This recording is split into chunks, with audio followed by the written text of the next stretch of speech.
Hello dear students, welcome to smart knowledge. प्यारे बच्चों, mid term exam discuss करेंगे। Class रहेगी 8th और सब्जेक्ट रहेगा हिंदी। टाइम आपका रहेगा 2.5 घंटे का। मैक्सिमम मार्क्स आपके जो रहेंगे वो रहेंगे 60।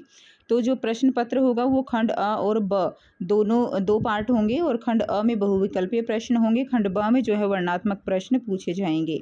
तो खंड अ में सबसे पहले दिया गया है बहुविकल्पीय प्रश्न, जिसमें 2 क्वेश्चन मिलेंगे आपको 2-2 नंबर के और जो है 4 नंबर का रहेगा। तो गद्यांश को आपको ध्यानपूर्वक पढ़ना है। तो बच्चे खिलौने देखकर पुलकित हो उठते, वे पैसे लाकर खिलौने का मोल भाव करने लगते, पूछते इसका दाम क्या है। और इचका इचका इस तरह से बच्चे बोलते हैं ना, ऐसे तुतला के। खिलौने वाला बच्चों को देखता और उनकी नन्ही नन्ही उंगलियों से पैसे ले लेता और बच्चों की इच्छा अनुसार उन्हें खिलौने दे देता। खिलौने लेकिन फिर बच्चे उछलने कूदने लगते और तब फिर खिलौने वाला उसी प्रकार गाकर कहता, बच्चों को बहलाने वाला खिलौने वाला। सागर की हिलोर की भांति उसकी यह मादक गान गली भर के मकानों में इस ओर से उस ओर तक लहराता हुआ पहुंचता और खिलौने वाला आगे बढ़ जाता। गद्यांश के अनुसार खिलौने वाला जो है बच्चों को खिलौने कैसे बेचता था। तो कैसे बेचता था, बच्चों से पैसे लेकर वो उनको खिलौने देता था। उसके बाद सेकंड क्वेश्चन जो दिया गया है, गद्यांश के अनुसार क्या गाकर खिलौने बेचता था। तो क्या बोलता था वो, बच्चों को बहलाने वाला खिलौने वाला। नेक्स्ट देखिए प्रश्न 2 है। उसके बाद आपको एक काव्यांश दिया होगा, इसमें भी 2 क्वेश्चन होंगे 4 नंबर के और काव्यांश में जो प्रश्न पूछे गए होंगे उनका जो है आपको आंसर करना है। स्वर्ण श्रृंखला के बंधन में अपनी गति उड़ान सब भूले, बस सपनों में देख रहे हैं तरु की फुनगी पर के झूले। तो काव्यांश के अनुसार पक्षी सपनों में क्या देख रहे हैं, तो तरु की फुनगी पर के झूले देख रहे हैं। काव्यांश के अनुसार स्वर्ण श्रृंखला के बंधन में पक्षी क्या क्या भूल गए, अपनी गति और उड़ान भूल गए। प्रश्न 3 है, निम्नलिखित व्याकरणिक प्रश्नों के उत्तर लिखिए। पहला है, निम्नलिखित में से व्यक्तिवाचक संज्ञा कौन सी है। तो इसमें व्यक्तिवाचक संज्ञा क्या है, सचिन तेंदुलकर व्यक्तिवाचक है, बाकी ये सारी भाववाचक संज्ञाएं हैं। भाववाचक संज्ञा पहचानी है, तो भाववाचक इसमें क्या हो जाएगी, जवानी। बाकी ये सारी कैसी हैं, व्यक्तिवाचक संज्ञा हैं। उसके बाद नेक्स्ट देखिए, दरवाजे पर कौन खड़ा है, वाक्य में सर्वनाम की पहचान बताइए। ठीक है, तो दरवाजे पर कौन खड़ा है, तो कौन इसमें क्या है, कौन यहाँ पे सर्वनाम है। स्वर्ण श्रृंखला में विशेषण के भेद की पहचान बतानी है, तो विशेषण के भेद की पहचान स्वर्ण श्रृंखला, ये क्या है, गुणवाचक विशेषण रहेगा। तो इस तरह से आपके क्वेश्चन हो जाएंगे। क्लियर। तो ये आपका जो क्वेश्चन था, क्वेश्चन नंबर 3। उसके बाद आता है क्वेश्चन नंबर 4। निम्नलिखित गद्यांश को ध्यानपूर्वक पढ़ना है और पूछे गए प्रश्नों के उत्तर देने हैं। मैं बहुधा हर गर्मी की छुट्टी में अपने मामा के यहाँ चला जाता और 1 आध महीने वहाँ रहकर स्कूल खुलने के समय तक वापस आता, परंतु 2-3 बार में ही मैं अपने मामा के यहाँ होऊंगा। तभी मेरे पिता एक दूसरे शहर में बदली होगी और लंबी अवधि तक मैं अपने मामा के गाँव न जा सका। जब लगभग 8-10 वर्षों के बाद जब मैं वहाँ गया तो इतना बड़ा हो चुका था कि लाख की गोलियों में मेरी रुचि नहीं रह गई थी। गाँव में होते हुए भी कई दिनों तक मुझे बदलू का ध्यान नहीं आया। इसी बीच मैंने देखा कि गांव में लगभग सभी स्त्रियां क्या पहने हुए हैं, कांच की चूड़ियां पहने हुए हैं। तो ये चैप्टर आपने अच्छे से बेटा किया हुआ है, तो उसी में से ये लिया गया है, लाख की चूड़ियों से। ठीक है, तो इसको एक बार आप पढ़ लीजिए। इसके क्वेश्चंस जो है हम करेंगे। गद्यांश के अनुसार लेखक गर्मी की छुट्टी में कहाँ जाता था, तो कहाँ जाता था, अपने मामा के यहाँ। नेक्स्ट है, गद्यांश के अनुसार लेखक की रुचि लाख की चूड़ियों में क्यों नहीं रह गई थी। तो लेखक जो है क्या था, अब बड़ा हो चुका था। गांव में होते हुए भी कई दिन तक लेखक को बदलू का ध्यान क्यों नहीं आया, क्योंकि लेखक को अब लाख की चूड़ियों में रुचि नहीं रह गई थी। नेक्स्ट है, गद्यांश के अनुसार लेखक को किसकी मरहम पट्टी करनी पड़ी, अपने मामा की छोटी लड़की की उसको मरहम पट्टी करनी पड़ी। नेक्स्ट देखिए प्रश्न 5 है, निम्नलिखित काव्यांश को ध्यानपूर्वक पढ़िए और पूछे गए प्रश्नों के उत्तर लिखिए। तो ये भी आपका 4 नंबर का क्वेश्चन रहेगा। पक्षी और बादल ये भगवान की डाकिए हैं जो एक महादेश से दूसरे महादेश को जाते हैं। हम तो समझ नहीं पाते हैं, मगर उनकी लाई चिट्ठियाँ पेड़ पौधे पानी और पहाड़ बाँचते हैं। काव्यांश के अनुसार पक्षी और बादल क्या है, तो ये क्या है, भगवान के डाकिए हैं। काव्यांश के अनुसार हम क्या नहीं समझ पाते हैं, पक्षी और बादल द्वारा लाई गई चिट्ठियां हम जो है समझ नहीं पाते हैं। कवि के अनुसार पक्षी और बादल कहाँ जाते हैं, तो पक्षी और बादल कहाँ जाते हैं, एक महादेश से दूसरे महादेश जाते हैं। कवि के अनुसार भगवान के डाकिए द्वारा लाई गई चिट्ठियों को कौन पढ़ता है, पेड़ पौधे पानी और पहाड़ पढ़ते हैं। निम्नलिखित प्रश्नों के उत्तर लिखिए। बदलू को किस बात से चिढ़ थी।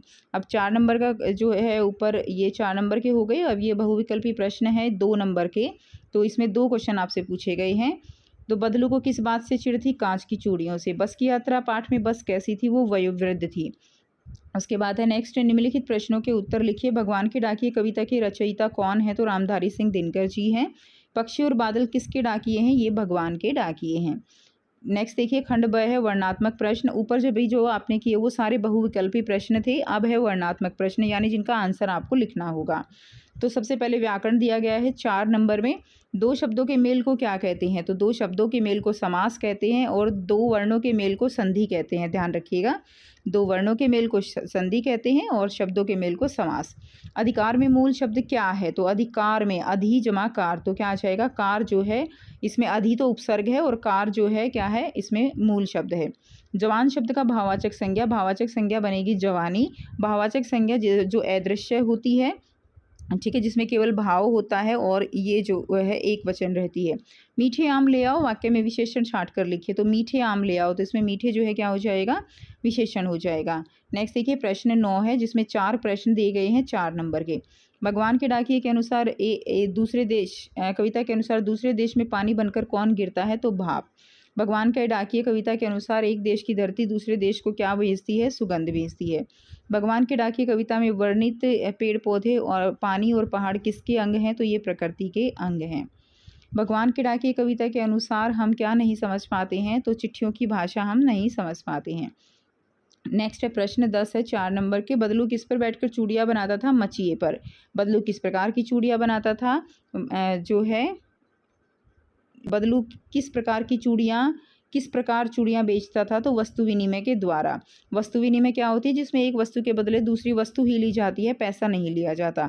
सविनय अवज्ञा आंदोलन किसके नेतृत्व में हुआ था? महात्मा गांधी के। बस की यात्रा पाठ के लेखक कौन है? तो हरिशंकर परसाई जी हैं। प्रश्न 11 है कि इन 4 प्रश्नों के उत्तर देने हैं। वस्तु विनिमय प्रणाली क्या है? तो इसमें वस्तु के बदले वस्तु दी जाती है, मुद्रा का प्रयोग नहीं होता है। सेकंड है आपको छुट्टियों में किसके घर जाना अच्छा लगता है और क्यों? तो ये आप ही बताएंगे बेटा। आपको जो है कहाँ जाना अच्छा लगता है? मामा के घर अच्छा लगता है, दादी के पास अच्छा लगता है, अगर आप एक न्यूक्लियर फैमिली में रहते हो, या कहीं घूमने जाना अच्छा लगता है, तो ये आप अपने अकॉर्डिंग लिखेंगे। नेक्स्ट है बस की यात्रा पाठ में लेखक हर पेड़ को अपना दुश्मन समझ रहा था, क्यों? क्योंकि जो बस थी उसकी हालत इतनी जर्जर थी कि लेखक को डर था कि बस ये पता नहीं कब किस पेड़ से टकरा जाए और हम शिकार हो जाएं।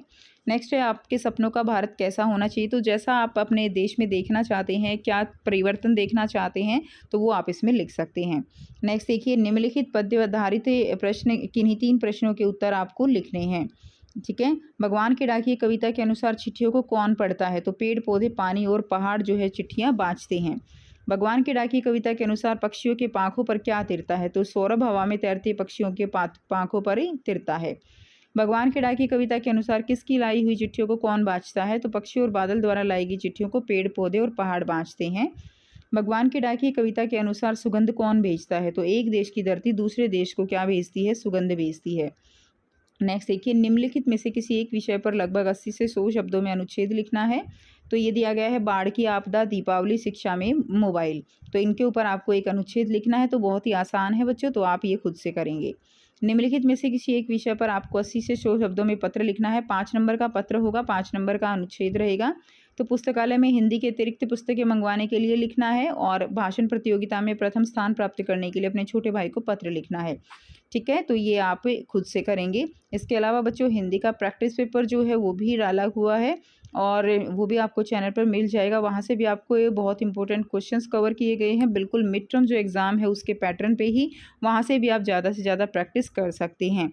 ठीक है, और जैसे कि आपको पता है अब 8th क्लास में अभी जो बच्चे हैं वो रिपीटर होने लगे हैं, तो आपको बहुत अच्छे से तैयारी करनी है हर सब्जेक्ट की। वीडियो अच्छी लगे तो वीडियो को ज़रूर लाइक करना, शेयर करना। बाकी सब्जेक्ट की वीडियोस भी आपको यहाँ पर मिल जाएंगी। ठीक है, साइंस की, इंग्लिश की अपलोड हो चुकी है, हिंदी बाकी सब्जेक्ट की भी जल्दी ही कवर कर ली जाएंगी प्रैक्टिस पेपर और मिड टर्म एग्ज़ाम के साथ। सो मिलते हैं आपसे नेक्स्ट वीडियो में। अच्छी लगी तो ज़रूर लाइक कीजिएगा, शेयर कीजिएगा, चैनल को सब्सक्राइब कीजिएगा। Take care, bye bye, best of luck.